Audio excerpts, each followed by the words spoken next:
এক আবেগ অনুভূতিৰ মাজেৰে সামৰণি পৰিল ঐতিহাসিক টিয়াপুখুৰী উৎসৱ। টিয়াপুখুৰী প্ৰাথমিক বিদ্যালয়ে মহাৰজত জয়ন্তী আৰু ৰশ্মিৰেখা সংঘৰ সোণালী জয়ন্তী উদযাপনলৈ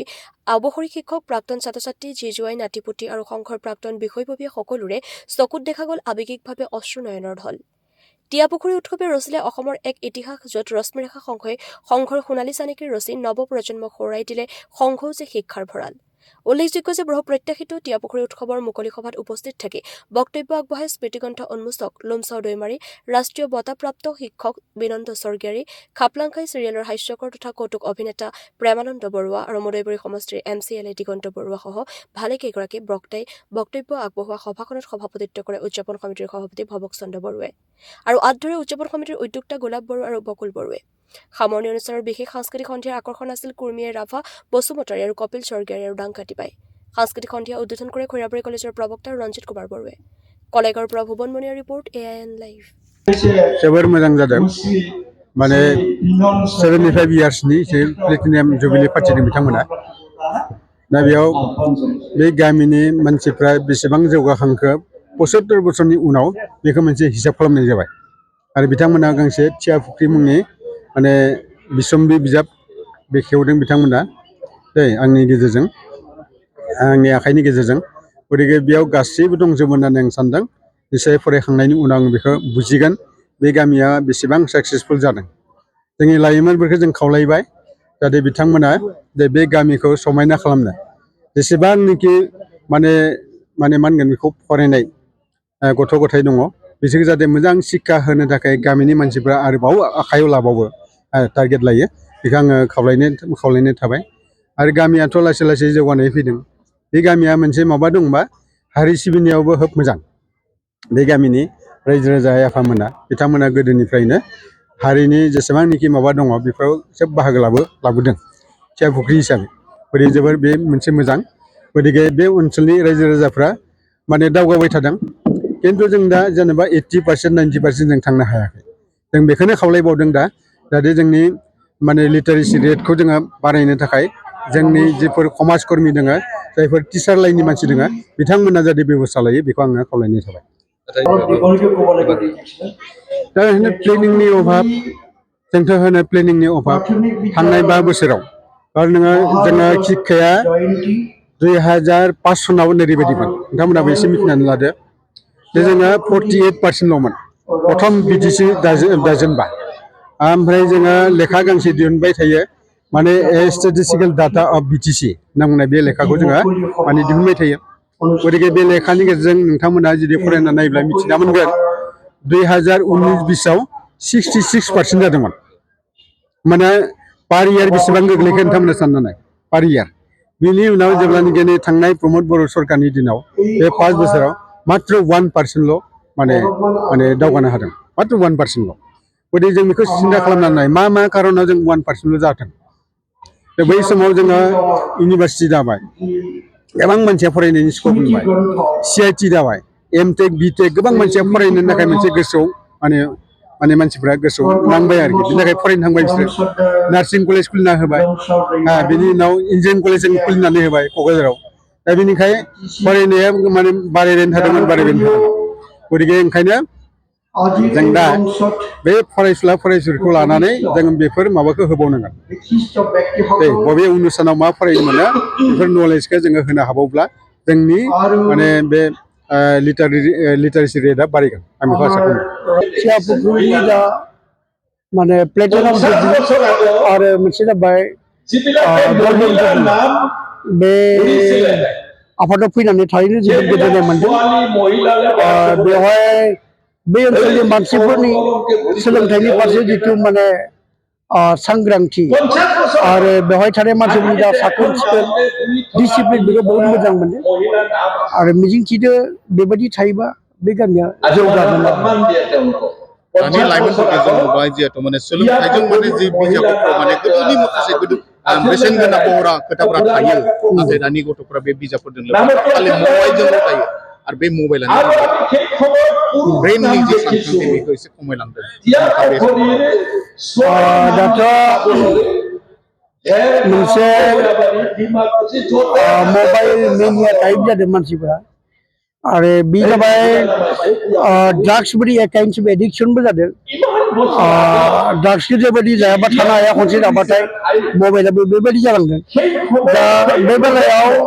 आरोबाव मोनसे बिराद माने डेन्जार मोनसे प्रब्लेम जादों मा मबाइलखौ इउज खालामबाय थानायनि जाहोनाव मानसिफोरनि गोथौयै साननो हानाय सक्तिया गैया जालांदों आरो सिस्टेमल गुन सोरजिलु गुनाबो गैया जालांदों आरो बेखायनो जोंनि लाइमोनफोरा जुदि मबाइलनिफ्राय गोजानाव थानो हायाबा एबा बेखौ जुदि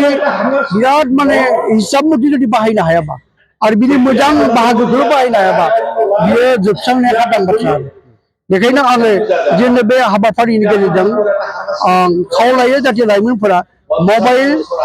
नायथों नाथाय बेखौ कन्ट्रल खालामनांगोन मबाइलजों सालायजानाङा मबाइलखौ सालायनांगोन आरो जास्ट बोले 20 घन्टानि मादाव आधा घन्टा बा 20 मिनिट नायगोन बे खाथिर बाथिर गैया आं नायखाया बेबायदि स्ट्रं माइन्ड लायाबा खिन्थु आधा आधि लाइमोनफोरखौ मबाइलानो सेस खालामसिगोन बहाबा ओरैबायदि जादों जे आध्यात्मिकताबाद बेयो बर'नि लाइमोनफोरनियाव बेयो खमायलांदों आरो जायनि थाखाय बावैसो नोंथाङा बुंनाय बायदि गुरु गुखानि देरसिनफोरनि खोथाफोरखौ मानिनाया बहाबा गोमालांदों बे बेलायाव आध्यात्मिक ज्ञान सिजौआरि ज्ञान आसलते गोदो गोदाय जोंनि फरायसालिफोराव माने आखल सोलोंथाइ होनना बुंनाय मोनसे दंमोन माने मरेल इडुकेसन एबा आखल सोलोंथाइया that is a part of माने रिलिजियस इडुकेसन एन्ड मा होनो स्पिरिचुवेल इडुकेसन दा जोंनि पन्डितफोरा मा सानखो फरायसालिफोराव सिजौआरि गियान बा जिथु नैतिक गियान होनना बुङो आखल सोलोंथाइखौ गैया खालामना होबाय दा बेखौ जोंनि गेदेमाफोरा खायसेया सानदों नामा जे नाम्बारानो गासैबो नाम्बार खरबसो नाम्बार हिसाबै बेखिनि सानदों बियो गोरोन्थि आरो one thing is that first impression is the last impression high school level M E school लेभेलावनो जेब्लाखि जोङो आखलनि बागै सोलोंथाइ होगोन बियो थैनायालागै मानसिनि गोसो गोरबोआव एसेखौनो थायो गतिके दा आं सानो बे आखल सोलोंथाइखौ जोङो जोंनि फरायनाय आयदानिफ्राय बोखारना होबाय बेखायनो दा बेवहाय जिहेतु जोङो आजिखालि फराफारिफोराव माने मा होनदों केरेक्टार इडुकेसनाबो गैया जाबाय नैतिक शिक्षाया गैया जाबाय बेनो जाबाय दा जोंनि गथ' गथायनि आखल आखु गाज्रि जायो बेखौ जाहोन होनना बुङो आरो मोनसे खोथा बेनो जेब्लासिम मानसिनि आखल आखुआ मोजां जाया सिजौआरि गियान थाया आध्यात्मिक गियान थाया बिनि गोसो मोदोम अपबित्र जागोन आरो बे माब्लाबाबो खुनु मोनसे आयदानि जायखौनो एक्सपार्ट महरै दानाय बिराद गोब्राब जाना फैगोन आरो दा बे बबावबा ओरैबायदि जेनेबा जे मबाइलानो दिनै बे आध्यात्मिकताबादखौ जेरैबायदि सिजौआरि गोहो थानांगौ लाइमोनफोरनियाव आइजोफोरनियाव आरो बे बिमा माहारिनियाव मबाइला बे एफेक्ट खालामदों खारन मबाइलाव जों ओरैबायदि नुदों जे माबा मोनसे हामा बुस्थुखौ नायबा हामायानो ओंखारबाय थायो आरो मेनलि जिहेतु जोंनि शिक्षा बेबस्थायावनो श्रद्धा भक्ति माने माबा सिबिनाय गोसो अनसायनाय गोसो मानिनाय गोसो बेफोरखौ दानो थाखाय खुनु माने सुबिदा गैखाया गतिके मबाइलखौ नायनानै बांसिन जिहेतु बहुत बेयाबो इयाव सोनानै दोनदों गाज्रि गाज्रिबो बेफोरखौ नायनानै गथ'फोरनि गोसोफोरा माने गोथारथि गैया जालांदों गतिके मबाइलाबो आं सानो जोंखौ सिजौआरि गियान आध्यात्मिक बिथिङाव जौगानोफ्रा हेंथा होदों आं सानो आरो मबाइलाव माने इनफरमेशनखौ मोनो नाथाय गियानखौ मबाइलाव इनफरमेशनखौ मोनो गियानखौ मोना आरो थार गियानखौ मोननांगौबा जोङो बिजाब फरायनायनि हुदाखौ खालामनांगोन आरो मरेल डेभेलपमेन्टआव जों होनांगोन मरेल बुस्टिं होनना बुङो जाय मानसिया मरेलि स्ट्रं बेखौ रावबो फोजेना बेखौ आं लाइमोन टाइमफोरखौ बुंदों मा जे जोङो गसाइनि सायाव फोथायनाय थानानै गोसो मोदोम मोननैखौबो गोथार लाखिनानै जोङो गावबा गावनि मावनांगौ खामानियाव बावसोमनांगोन आरो ओमफ्राय गावबा गावनि गोसोआव आनान गसाइया सोनानै हरनाय सोरजिलु गुनफोरखौ गेवलांसार होनायनि दायित्वखौ निजे लानांगोन खारन बे फरायसाफोरनिफ्रायनो मोजां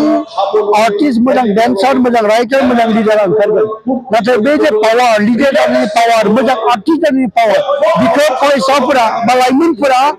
जौगाहोनो नाजायाबा रावबो खिन्थु जौगाहोनो हाया बे दायित्वखौ बिसोर निजेनो लानांगोन आरो बिखौ आरो आइ आफाया मात्र जास्ट हेफाजाब होनाय टिचारा हेफाजाब होनाय बाट मेन रेसपन्सिबिलिटिस माने वन अफ द आवर सेल्फ जानो